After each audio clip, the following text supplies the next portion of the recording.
Hi. In this video, I will cover the electoral process in Kenya, then explore if hackers can have an impact on the results of the election. In this video, when I mention the electoral process, I refer to the entire process from registration all the way to the declaration of winners for the election. First, let's take a listen to some other researchers on the subject. First, Bright Gamili. So for example, if I want to fetch every email for who? Let's give a company, a website, even let's say IEBC, right? It's .or.ke. Okay? If I go to iebc.or.ke, this tool in the next few seconds will tell me every single email that exists on the internet. So I can collect them. They all become targets for me. If I want to hack them ideally, I'm wearing the hat of a hacker right now. I will target every single person because the more, if I send all that data to them, at least one person is going to click on that link. Are we together? I'm talking about how hackers do it. So they fetch all this information to see whom can they target. However, there are tools you can use to be able to find out who's a CEO, what positions the people hold in that organization. Are we together? If I was to go to something like, say, there's a possibility there's a possibility that the same emails could have leakages. So do you remember the Stiller malware that I told you about? Hello? It could have been affected them. So some people who have gone to iebc.com, for example, let me see, their passwords could be leaking. So a few people who have gone there, somebody's password is this, and their password is what? K7 at 7, right?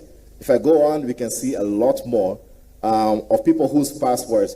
And analyzing this, I can see exactly how the website has been constructed, what files exist on the website. If I go a bit technical, you can now see the structure of the website.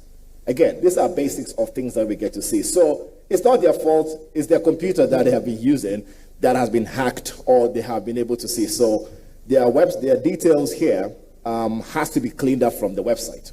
Can we continue? Now, let's take a look at other hackers who have successfully hacked election equipment.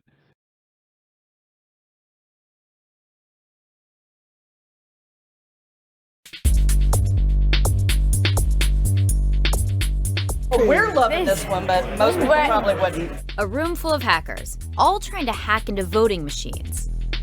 You can possibly make it accept a fake card or accept any card, so you could add your own votes. These are supposed to be the latest machines. They're still used in elections, and they're running ancient software. I think that, if somebody wanted to, it would be pretty easy to fake an election. Less than a couple hours with access, and they're already figuring out ways to break in and play pranks.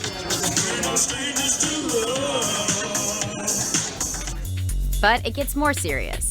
So you could leave the security key into it and still inject. I feel like I'm the only one here that hasn't found a vulnerability. It's not what you think. They've all been invited here to demonstrate just how vulnerable the tech we rely on for our elections can be. The experiment is the brainchild of Jake Braun. He's a former security advisor for the Obama administration. You know, with everything that happened in 16, what we're trying. We have had election fraud. There's a lot at stake.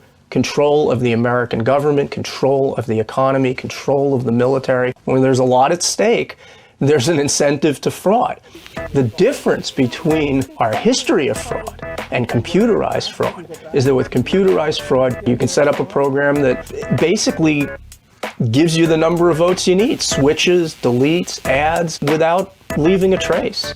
Computer professionals pretty much agree that the system is tremendously vulnerable. I'm Alex Halderman. I'm a graduate student. In two separate hearings in the House and Senate Wednesday, top security officials revealed the extent to which Russian hackers penetrated states' voting systems during the 2016 elections. Here are 4 things to know. Number 1, 21 U.S. states were targeted. As of right now, we have evidence of 21 states, or election-related systems in 21 states that were targeted. It was the first public reveal by a government official of the specific number of states hacked. In testimony before the Senate panel, Ms. Manfra cited privacy rights of the states that contacted DHS for help as the reason for not revealing their identities. To date, only a few states, including Arizona and Illinois, have admitted their systems were targeted. Number 2, Putin himself was behind the hacking, according to officials.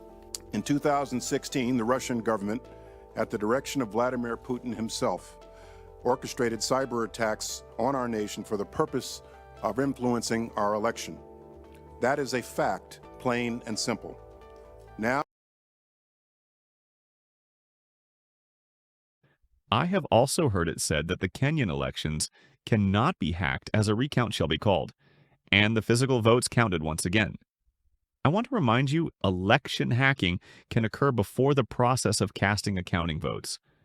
A malicious user can, for instance, hit registration centers in their oppositions, stronghold with denial of service attacks, effectively ensuring they do not vote. Records from the same opposition strongholds can be deleted or tampered with. Misinformation can also be used to ensure reduced turnout. Hackers can also target other systems that enable the voter to cast their vote. For instance, the transport system, internet service providers, or even the electrical grid with an aim of reducing the number of individuals who are able to vote. That's it for today. Hope you have a great day and ensure to register as a voter. It is your civic responsibility.